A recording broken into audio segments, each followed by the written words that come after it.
My mom was a prison guard in our hometown of Colorado City. Forgive me, y'all. I just woke up, and I tell y'all these things like as soon as I get up, you know. So I'm gonna get into that. But when we were living in San Antonio, we hit a rough patch. My mom finally has me back to Colorado City. She never wanted to do that. She'd always say, like, I'm not going back there with my tail tucked between my legs. My mom had a lot of pride, but she finally needed my grandmother's help, and they moved back to Colorado City. And it took my mom a while to get on her feet. But finally, she gets a job at the prison. And when she gets the job at the prison, she keeps getting into it with the guards. She's always getting into the guards. She's always getting into the warden about how they're treating the inmates over there.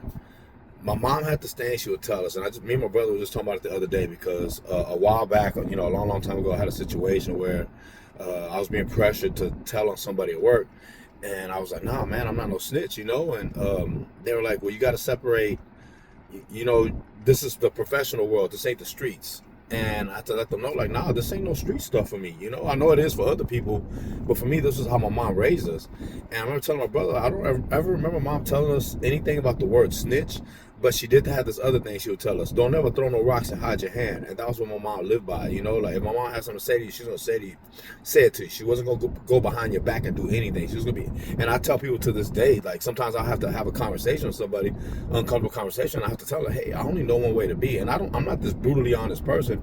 I'll try to tell you in a way where you can receive it, but I have to tell you. I can't go running around telling everybody else. I gotta come bring it to you.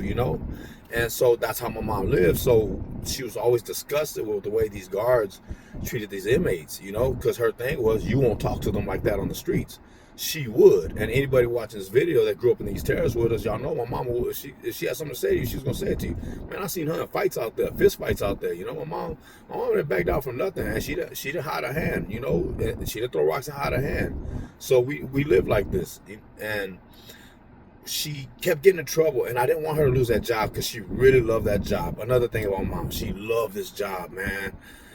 This story's gonna be a little hard for me to tell y'all, but if I'm gonna be on here telling these stories, I can't, soften them up, not even for myself. This was gonna be a little, I might have some tears at the end of the story, but I'll shed them in front of y'all because I want y'all to feel this, because I really feel like this story may help somebody. Mom loved that job, man. She was always talking, and always every conversation we had. Oh, that reminds me over here at the prison. This, and we're just like, oh, here she go, talking about the prison again, And we even make fun of her about it, like, oh my God, mom, like you can't talk about nothing else, and it would kind of hurt her feelings, and it was really weird to see my mom's feelings hurt because she's not one to let her feelings get hurt, She like I said, she's very contentious.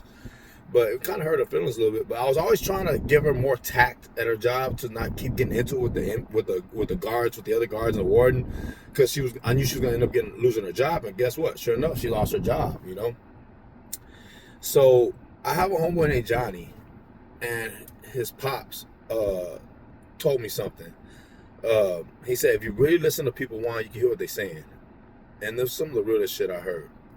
First of all, the reason my mom was getting into those guards so much was her thing was her son was in prison as well. But even if her son wasn't in prison, like I just told you, she didn't believe in treating people some kind of way just because you had a badge. And she would always say this: they're all somebody's sons.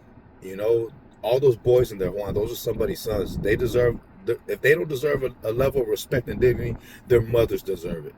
And so she felt like she was defending those inmates. Another thing, remember, you really listen to people, you can hear what they're saying.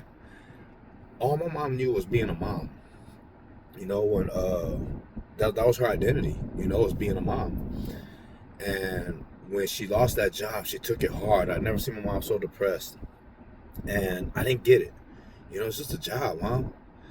Well, after she passed away, it hit me. Those are all somebody's sons. All my mom knew was being a mom. She had two sons.